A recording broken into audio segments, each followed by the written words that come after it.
میں اپنا سب سے بڑا دشمن بنا ہوں. اپنی غلطیاں مان لی، خود کو غلط سمجھ لیا، پھر تو توبہ کا خیال آئے گا نا، پھر تو خود کو بدلنے کا خیال آئے گا. اور یہ چیز تو بڑی مشکل ہے نا. حالانکہ اللہ کے بندے، خود کو بدلنا بہت آسان ہے، لوگوں کو بدلنا مشکل ہے. کیا ہے، تم نے اپنے اندر ایک ارادہ کرنا ہے کہ اللہ تھک چکا ہوں، ہار چکا ہوں، ٹوٹ چکا ہوں، بکھر چکا ہوں، نہیں سمجھ آ رہی، واللہ کچھ نہیں سمجھ آ رہی کہ میں کیا کر رہا ہوں. صبح آنکھ کھولنے سے لے کے رات کو آنکھ بند کرنے تک میری زندگی میرے ہاتھوں سے، میرے اعمال سے ضائع ہوتی چلی جا رہی ہے. میں اپنا سب سے بڑا دشمن بنا ہوں. تو اللہ مجھے معاف کر دے، اللہ مجھے ٹھیک کر دے. اللہ جن چیزوں کی وجہ سے میری زندگیاں برباد ہو رہی ہیں، آج کے بعد میں نہیں کروں گا، بس آپ ٹھیک ہو گئے. کون سی بڑی راکٹ سائنس ہے اس میں؟ خود کو بدلنا کون سا مشکل ہے؟ وہ اعمال جو آپ کو برا بناتے ہیں، وہ لوگ جن کے ساتھ اٹھنے بیٹھنے، بات کرنے، ٹائم دینے سے آپ کی پرسنالٹی ڈاؤن ہوتی ہے، ان لوگوں کو چھوڑنا ہوتا ہے، منہ موڑنا ہوتا ہے. بس بن گئے آپ اچھے انسان. ایک زہر کا گھونٹ ہے، پی لو. ارے وہ والا زہر نہیں جس سے بندہ اللہ کے بہت قریب چلا جائے.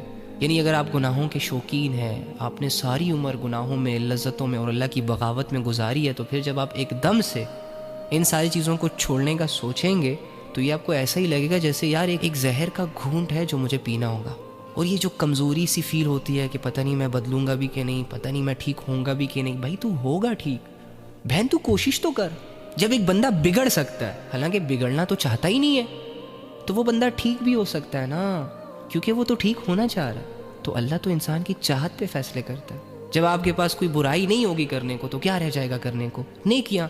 مسلمان بننے کے لیے، مومن اور ایماندار بننے کے لیے آپ کو خواہشوں سے لڑنا پڑتا ہے، آپ کو دنیا کے اصولوں کو ٹھکرانا پڑتا ہے، بہت سارے لوگوں کو راضی رکھنا پڑتا ہے، اور اللہ کی خاطر بہت سارے لوگوں کو ناراض بھی کرنا پڑتا ہے. آپ کو ایک ایسے خدا کی عبادتیں کرنی پڑیں گی، ایک ایسے خدا کی بات ماننی پڑے گی جو ایک ہے، جس کا کوئی شریک نہیں، جس کا کوئی وجود نہیں، جو نظر نہیں آتا، جو آپ سے یہاں بات نہیں کر سکتا.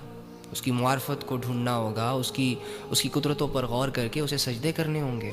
اور وہ سجدے کبھی کبھی آپ کو پھیکے لگ سکتے ہیں، کبھی کبھی آپ کو مشکل لگ سکتے ہیں، لیکن آپ نے ان ساری سچویشن سے لڑ کے اپنے اللہ کو راضی کرنا ہے، اپنے ایمان کو برقرار رکھنا ہے، اور اس ایمان کی حالت میں اس دنیا سے جانا ہے.